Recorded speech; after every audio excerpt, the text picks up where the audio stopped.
Le Seigneur Jésus, avant de quitter ses disciples, dans sa prière que nous retrouvons dans Jean 17, verset 6, a dit à Dieu: « J'ai fait connaître ton nom aux hommes que tu m'as donné du milieu du monde. » J'ai fait connaître ton nom. Jésus s'est toujours attaché à révéler le Père. Connaître le Père, c'est connaître la vie, connaître la vérité. Et c'est ainsi que tout le Nouveau Testament nous parle du Père. Je voudrais ce matin prendre un extrait de l'évangile de Matthieu qui nous parle du Père. Et il s'agit du sermon sur la montagne, et tout particulièrement de la partie centrale du sermon sur la montagne, que nous trouvons au chapitre 6 de l'évangile de Matthieu. Matthieu, chapitre 6. À plusieurs reprises, Jésus nous parle du Père, et nous trouvons là des affirmations qui nous révèlent qui est le Père et ce que le Père fait. Matthieu 6, verset 6, « Quand tu pries, entre dans ta chambre, ferme ta porte et prie ton Père qui est là dans le lieu secret. » Ton Père qui est là dans le lieu secret. Le Père est présent. Le Père est présent partout. Il n'y a pas de lieu secret pour lui, inaccessible pour lui. Où que nous soyons, le Père est là. Le psalmiste, dans le psaume 139, exprime son étonnement et son admiration lorsqu'il pense à cette réalité. Il écrit au psaume 139, versets 7 à 12, « Où irai-je loin de ton esprit? Où fuirai-je loin de ta face? Si je monte aux cieux, tu y es. Si je me couche au séjour des morts, t'y voilà. Si je prends les ailes de l'aurore et que j'aille habiter à l'extrémité de la mer, là aussi ta main me conduira et ta droite me saisira. Si je dis, au moins les ténèbres me couvriront, la nuit devient lumière autour de moi. Même les ténèbres ne sont pas obscures pour toi.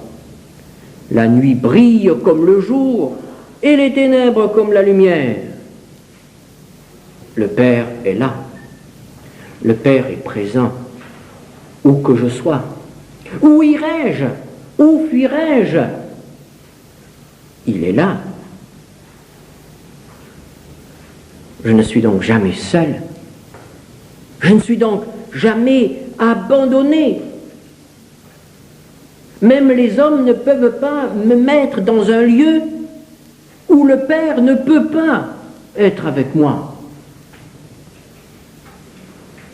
Lorsque nous lisons que Joseph fut jeté dans un cachot en Égypte, nous lisons aussi que l'Éternel était là. Lorsque nous lisons que les 3 amis de Daniel ont été jetés dans la fournaise, nous apprenons aussitôt que l'Éternel était là. Il était là. Que ce soit la prison, que ce soit la fournaise, que ce soit un lit d'hôpital, que ce soit un lieu où l'on nous a exilés. Lorsque Jean était en exil sur le rocher de Patmos, il vit le ciel s'ouvrir, le Père était là. Quelle merveilleuse révélation! La présence du Père est une réalité. Je ne suis jamais seul. Jésus poursuit toujours dans Matthieu 6, verset 4, « ton Père qui voit dans le secret. Il est non seulement là, présent, mais il regarde, il voit, il observe. L'Épître aux Hébreux nous apprend dans Hébreux 4, verset 13, « Nulle créature n'est cachée devant lui, mais tout est à nu et à découvert aux yeux de celui à qui nous devons rendre compte. » Tout est découvert aux yeux de Dieu. Même nos pensées les plus cachées, nos motivations secrètes, même les choses dont nous ne sommes pas vraiment conscients, ce qui se passe au plus profond de nous-mêmes. Revenons au psaume 139, où le psalmiste écrit, versets 1 à 4, « Éternel, tu me sondes, tu me connais, tu sais quand je m'assieds et quand je me lève. Tu pénètres de loin ma pensée, tu sais quand je marche et quand je me couche, et tu pénètres toutes mes voies. Car la parole n'est pas sur ma langue que déjà, ô Éternel, tu la connais entièrement. »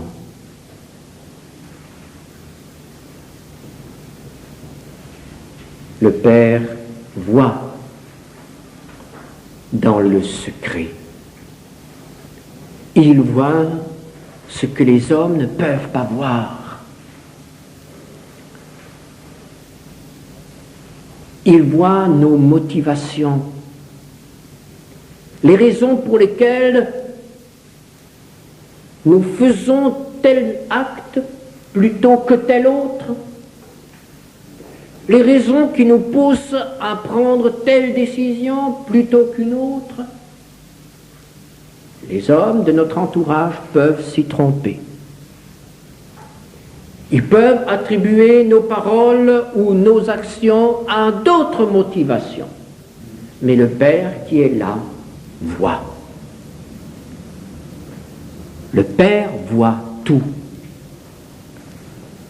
Rien n'est caché à ses yeux.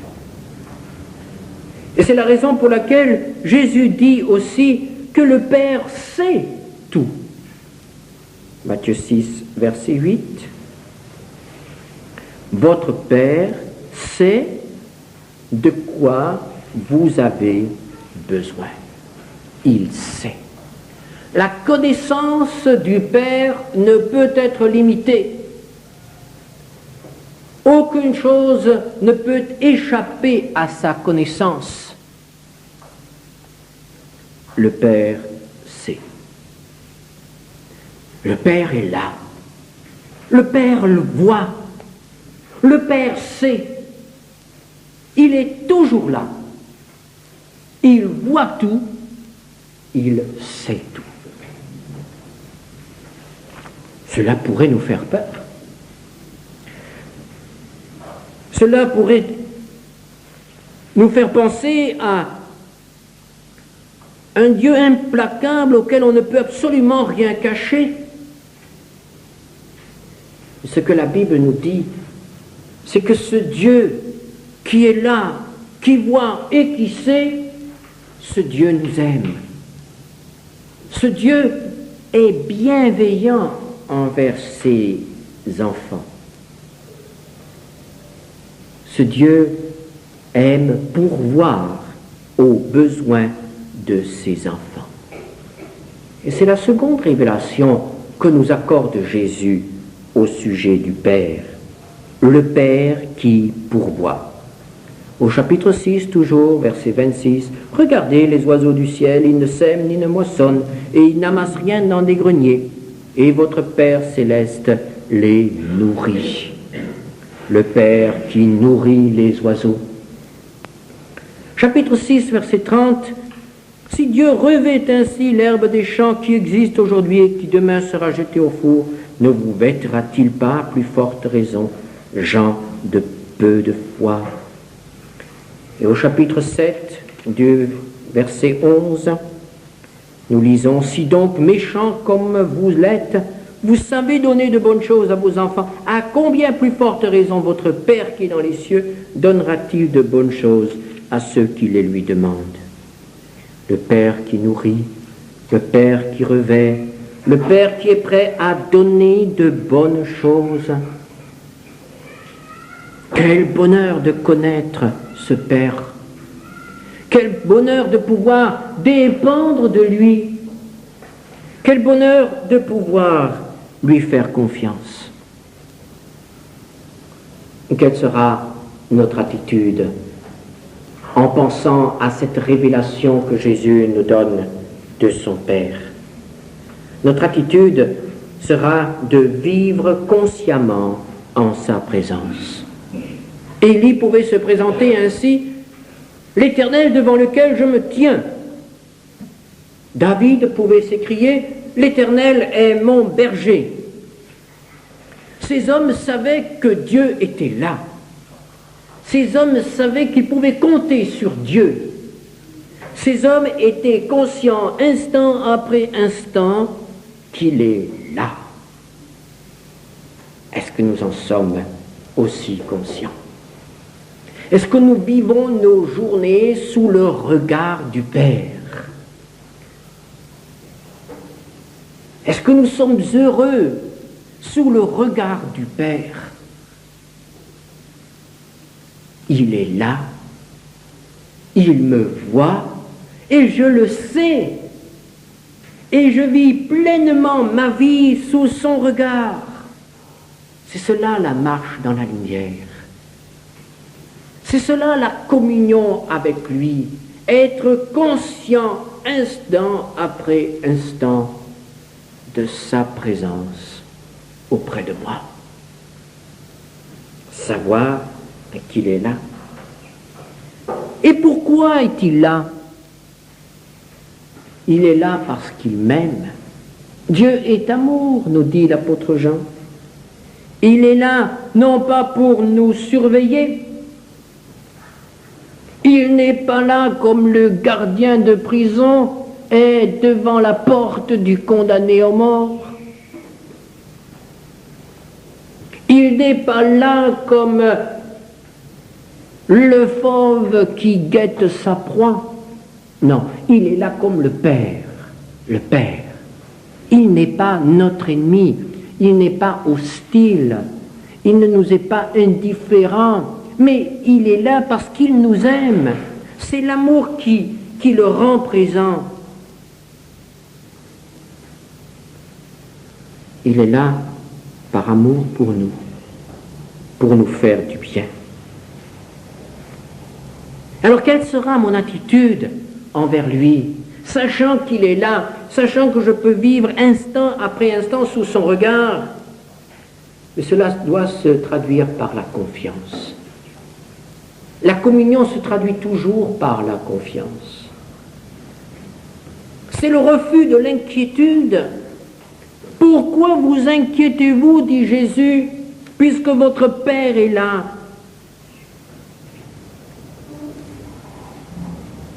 Les chrétiens qui s'inquiètent oublient que le Père est là. Les chrétiens qui alimentent les tourments de toutes sortes en eux, les inquiétudes pour les choses de ce monde, les inquiétudes pour l'avenir, les inquiétudes pour la santé, les inquiétudes face à la mort, ou tellement de raisons de s'inquiéter.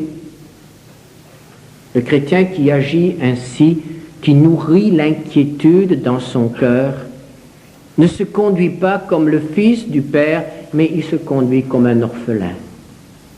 Un orphelin dont personne ne s'occupe. Un orphelin qui doit pourvoir à ses propres besoins.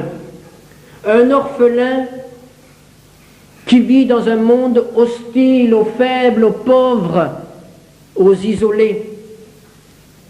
Le chrétien qui s'inquiète est un orphelin et non le fils du Père. Nos inquiétudes sont pour cette raison-là une offense à l'amour et à la personne du Père.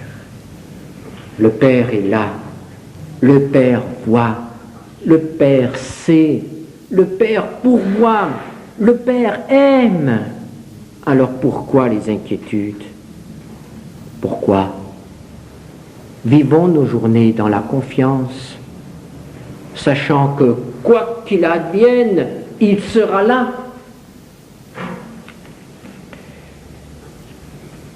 Puis le Seigneur Jésus nous parle de nos relations avec le Père. Et ces relations s'expriment par la prière. Ce Père qui est là nous permet de nous adresser à lui, parler au Père. Et Jésus oppose la prière du païen à la prière de l'enfant de Dieu. Et il dit au verset 7, les païens multiplient de vaines paroles. Et il poursuit, ils s'imaginent qu'à force de paroles, ils seront exaucés. Lorsque le païen prie sa divinité, il utilise la prière comme les sacrifices, comme tout ce qui a un caractère religieux, comme une monnaie. Une monnaie pour dédommager Dieu qui l'a offensé ou pour mériter sa faveur. La prière est une monnaie. Tu pries beaucoup, tu reçois beaucoup. Tu pries beaucoup, Dieu te sera favorable. Plus tu pries, mieux ça ira. La prière, monnaie d'échange. Il ne doit pas en être de même dans nos relations avec le Père. Notre prière n'est jamais une monnaie. La prière doit toujours être une conversation qui permet d'exposer nos besoins, mais qui ne nous permet jamais de penser que nous avons mérité quoi que ce soit qui pourrait venir de Dieu. Jamais, jamais une monnaie d'échange. Nous pouvons nous adresser au Père par Jésus. Nous pouvons lui parler. Et il s'agit là, non pas de parler dans le vide, ne sachant pas si notre monnaie sera acceptée, mais il s'agit d'un moment de communion personnelle plus intense que les autres moments. Il s'agit d'entrer en relation de personne à personne. Et c'est pourquoi cette prière que Jésus a donnée comme modèle à ses disciples commence d'abord par les choses du Père. Car un entretien n'est jamais à sens unique. Nous savons très bien que si nous allons trouver quelqu'un, nous voulons parler avec lui, nous n'allons pas tout de suite, si nous sommes polis, nous n'allons pas tout de suite lui dire pourquoi nous venons quand nous avons besoin de lui. Nous n'allons pas tout de suite lui dire j'ai besoin de toi pour ça, ça et ça. Mais s'il s'agit d'un ami, nous allons d'abord nous enquérir de sa santé, nous enquérir de ses enfants, nous enquérir de ses affaires. Et par là, nous montrons que nous ne sommes pas absolument pressés, absolument intéressés. Et très souvent, dans nos entretiens avec le Père, eh bien, l'absence de dialogue est caractéristique. Parce que nous nous précipitons en la présence de Dieu et nous lui disons, Seigneur, j'ai besoin de ça, ça, ça et ça, et le plus vite possible. Merci, Seigneur. Et nous pensons que c'est ça la foi. Mais dans ces précieux moments où nous pouvons être en communion avec lui, le Seigneur voudrait nous parler. Le Seigneur voudrait avoir un échange avec nous. Et c'est pourquoi Jésus nous dit que quand nous commençons à prier, nous devons nous intéresser à ses affaires d'abord. Et il nous dit, vous direz, vous prierez ainsi, que ton nom soit sanctifié. C'est-à-dire, ton nom est unique. Ton nom doit être séparé de tous les autres. Ton nom doit être élevé au-dessus de tous les autres. Ton nom est le plus beau. Ton nom est celui que j'aime. Ton nom m'est précieux. Que ton nom soit sanctifié. Le nom qui reflète la personne. Tout ton être est admirable. C'est l'adoration. Et puis, Jésus poursuit, que ton règne vienne. Les intérêts du Père. Une partie de sa création est en révolte contre lui. Et l'enfant du Père doit être préoccupé de ce que le Père puisse étendre à nouveau sa souveraineté sur tout l'univers. Que ton règne vienne. Et que ta volonté soit faite sur la terre comme au ciel. Elle est faite au ciel, mais sur la terre, on se moque de la volonté du Père. On bafoue la volonté du Père. L'enfant est par-dessus tout préoccupé de voir aussi sur la terre, parmi les hommes, l'obéissance à la volonté du Père. Et quand on s'est préoccupé des affaires du Père, alors on peut venir avec nos propres problèmes. Et Jésus les résume en 3 requêtes. Donne-nous aujourd'hui notre pain quotidien. Et dans ce mot pain, il y a tout ce qu'il nous faut. Le pain, c'est toute notre nourriture. Le pain, c'est le travail qui nous permet de gagner, d'acheter ce pain. Le pain, c'est aussi le vêtement. Le pain, c'est aussi le logement. Le pain, c'est aussi la santé qui nous permet de poursuivre notre tâche. Le pain, c'est tout ce qui concerne mon corps. Puis Jésus poursuit au verset 12, « Pardonne-nous nos offenses. » Alors là, il s'agit d'un autre besoin, d'un besoin bien plus grand que tous les besoins matériels que nous pouvons imaginer. Nourriture, vêtements, logement, sécurité, santé, protection. Le pardon, c'est autre chose. Le pardon touche à la racine du mal. Le pardon, c'est ce dont nous avons besoin pour que nous puissions continuer à vivre de bonnes relations avec le Père et avec les autres. Pardonne-nous nos offenses. Combien souvent dans la journée nous offensons le Père.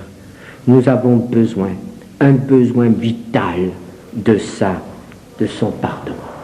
Et c'est pourquoi Jésus aborde là le deuxième grand besoin, le besoin spirituel. Puis il termine, ne nous induis pas en tentation, mais délivre-nous du malin. Ça c'est le besoin de salut. Salut, parce que nous appartenons au malin. Il a des droits sur nous, le malin. Mais en Jésus-Christ, nous avons été rachetés, nous avons été arrachés au malin. Et lorsque nous appartenons à Jésus, le malin essaiera toujours à nouveau de nous attaquer, de nous nuire, de nous récupérer. Nous avons un urgent besoin d'être délivrés du malin et de ses attaques. Il s'agit là du salut. Et lorsque nous nous présentons devant le Père, nous pouvons lui parler comme un enfant parle à son Père et nous pouvons lui apporter nos problèmes. Quel privilège! Quel privilège par rapport aux païens qui prient dans le vide.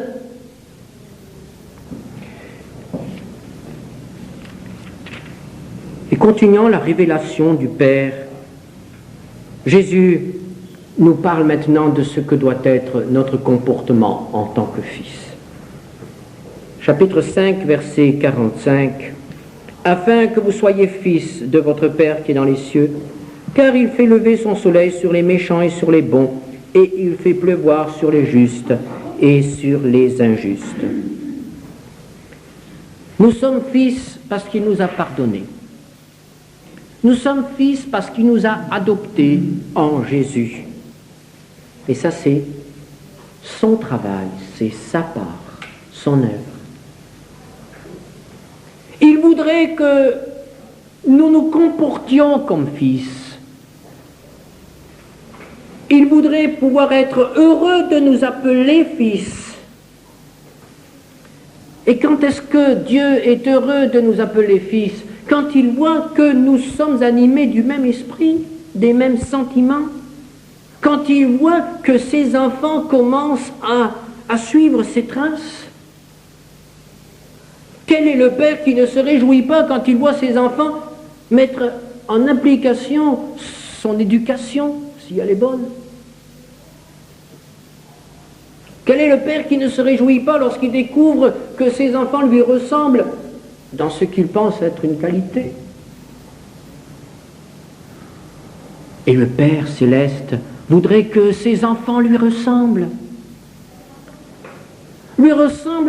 animés par les sentiments du Père. Et quel est le sentiment que Jésus met ici en avant? C'est la miséricorde. La miséricorde. Le Père ne traite pas les hommes comme il le mérite. Il fait lever son soleil sur les bons et sur les méchants. Il donne sa pluie aux méchants et aux bons. Et de même, les enfants de Dieu doivent être animés par la miséricorde. Savoir être généreux comme le Père est généreux. Agir avec les hommes par amour. Pour que le monde reconnaisse les enfants du Père.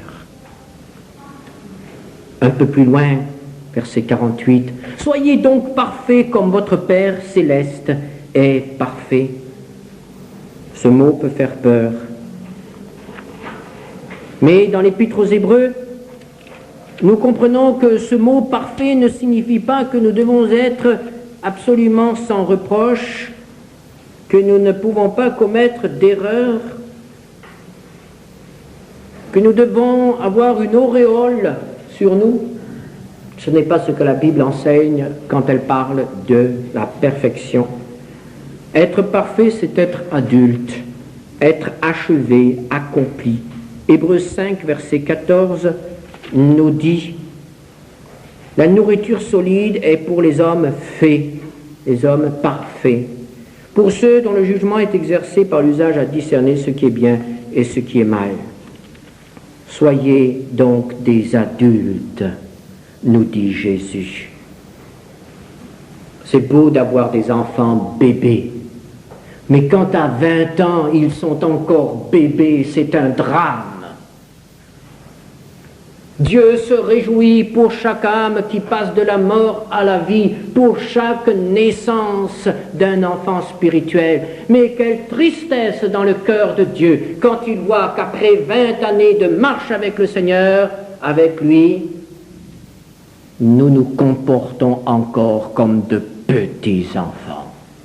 Jésus dit, soyez des adultes, soyez parfaits, soyez accomplis, soyez des hommes achevés. Et n'ayez pas toujours des réactions de bébé. Soyez parfaits comme le Père, ressemblez au Père, rapprochez-vous du modèle du Père. Et l'apôtre Paul nous dit dans Romains 8, verset 14, que ceux qui sont fils sont conduits par l'Esprit. Il ne s'agit pas là d'une métamorphose subite, on ne devient pas un adulte en un jour. Il s'agit de permettre la lente action de l'Esprit en nous jusqu'à ce que nous soyons réellement conduits par l'Esprit de Dieu, et non par nos sentiments, et non par nos pensées, et non par nos intérêts, et non par nos rancunes ou par nos ambitions. Conduits par l'Esprit et non par la chair. Et c'est pourquoi ce sermon sur la montagne, comme on appelle ce discours de Jésus, s'achève par un solennel avertissement. Jésus dit au chapitre 7, verset 21, « Ceux qui me disent « Seigneur, Seigneur » n'entreront pas tous dans le royaume de Dieu, des cieux, mais celui-là seul qui fait la volonté de mon Père qui est dans les cieux. Au-delà de la confession de foi, au-delà du catéchisme répété du bout des lèvres, au-delà du témoignage de notre langue, il y a le témoignage d'une vie vécue dans l'obéissance. C'est ce que Dieu nous réclame. Celui qui, entendant les paroles du Seigneur, n'en tient pas compte pour y soumettre sa volonté, cet homme-là bâtit sur le sable et sa vie entière aurait été vécue pour rien. L'édifice s'écroulera. Celui-là seul qui fait la volonté du Père. Nous avons un Père. Nous avons un Père qui est là, un Père qui nous voit, un Père qui sait, un Père qui nous aime et qui pourvoit, mais aussi un Père qui veut être obéi. Sommes-nous prêts à être les enfants de ce Père? Amen.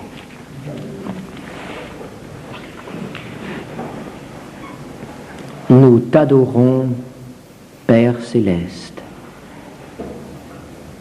à cause de ta patience infinie envers nous. Oh, nous devons bien reconnaître que nous sommes des enfants rebelles, que nous sommes des enfants qui très souvent font la sourde oreille, ou très souvent obéissent de mauvaise grâce. Seigneur, pardonne et purifie. Nous aimerions tant progresser et devenir ces hommes parfaits, ces hommes faits adultes, afin que ce qui est de l'enfant disparaisse pour que ton nom soit bien pleinement glorifié en nous et par nous. Merci pour ta grâce et ta patience envers nous. Et veuille nous accompagner et nous bénir au nom de Jésus. Amen.